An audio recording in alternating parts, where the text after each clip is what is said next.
Okay, so this is an extract from my piece called I Am She. She is not your one in a million type of lady. She is a once in a lifetime type of woman. Worth far more than all the minerals of Africa combined, she is a woman of substance. Her value is not dependent on her physical beauty, but on the sacrifices that she makes for her people. For she knows that they birth victories none can control. Because her womb holds the key to life, the key to mankind. She is not bound to the culture of silence that is expected of the African woman. But instead, she creates an exception of intelligence, power, and excellence, sending shockwaves of fear to all those who stand in her way. She is now a perpetual fountain that we drink from. Bow down and be filled with knowledge, wisdom, and truth.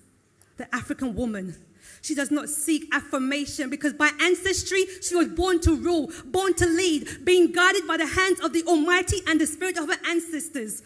She no longer capitulates to subordination, but she now rises up with indignation against injustice and oppression. She bears the stripes of revolution on her back so that we can be scarred with freedom.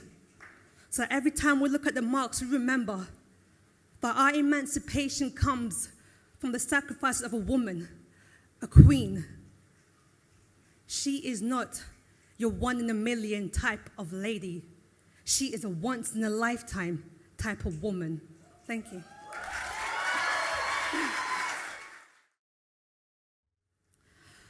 I refuse to be her. I refuse to be your bit on the side, the one who will never be good enough to be your bride, that will never be introduced to the people in your life. I refuse to be her. The one who you were only ever connected to through phone lines, but you had no desire to upgrade with your wife because she would always remain the plan. And I was a special offer which you discarded once the deal was done. I refuse to be her.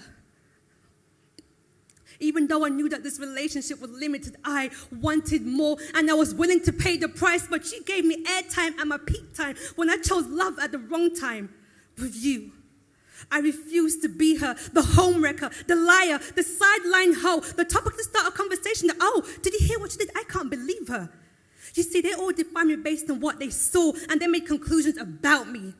They didn't know me, and they certainly did not know you. Because if they did, they would know that I was the one who you ran to in your moment of fear. I was the one who held the bucket you filled with your tears. I was even the one who you spoke to about your choice in career. I was the one who held your dreams and treasured them so dear. But I was not her. I would never be her.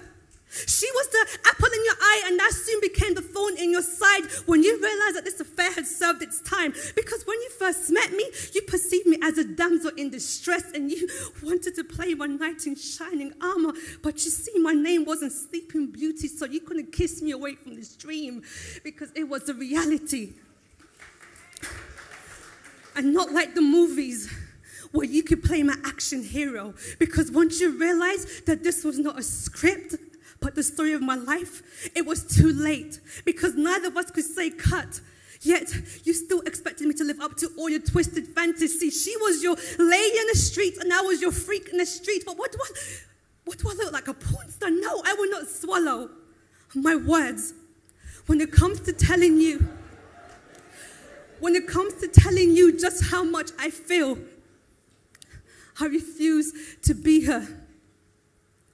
They say YOLO, that you only live once, but I was living each day just for you. But I knew if you ended this relationship, then you would slowly be killing me inside because the words you spoke to me made me believe this was destiny. The way you touched me took the very breath from me. The beats of your heart was the reason for my fidelity, but you were never mine.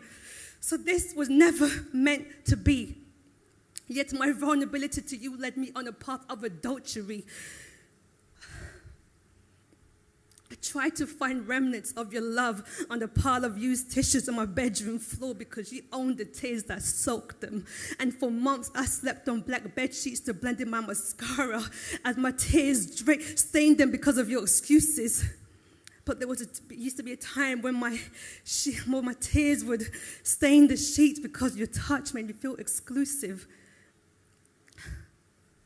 You promised me a love, But in the same breath, you said in the name of true religion, her you could never leave, yet you always found yourself in my jeans. You bought me all the latest designers just to keep me appeased, but what I failed to realize was that even the devil wears Prada. See, I was spiritually married to you. Walked down the aisle behind the veil of perception. Couldn't see clearly because you filled me with deception. Polluted my mind with your bittersweet lies. But a lie told often enough is believed as truth, right? Wrong. You see, it wasn't for me to wake up your consciousness, for you to realize that cheating was so much more than sex. And soul ties were not as consequence. So now I'm stuck here in this hell of misery. Because my heart you deceived, and in me you conceived the fruit of illegitimacy. Something that she couldn't even give you exclusively.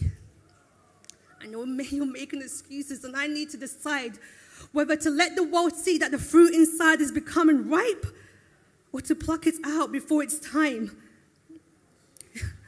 You see, it was never my intention to become her, but love got in the way. Then betrayal came along. Now I'm stuck in this cycle of heartache and pain, but I've got a choice to make. To give life or to take life for the sake of love. I said, I'm stuck here in the cycle of heartache and pain because I've got a choice to make. To give life or to take life for the sake of love. But whose love will it be? Mine, his, or hers? Would you like to be at our next event? Visit dreamnation.co.uk and join our free mailing list in the top right-hand corner. You will receive exclusive content and free updates on future projects so that you'll never have to miss out again. Work hard and keep dreaming.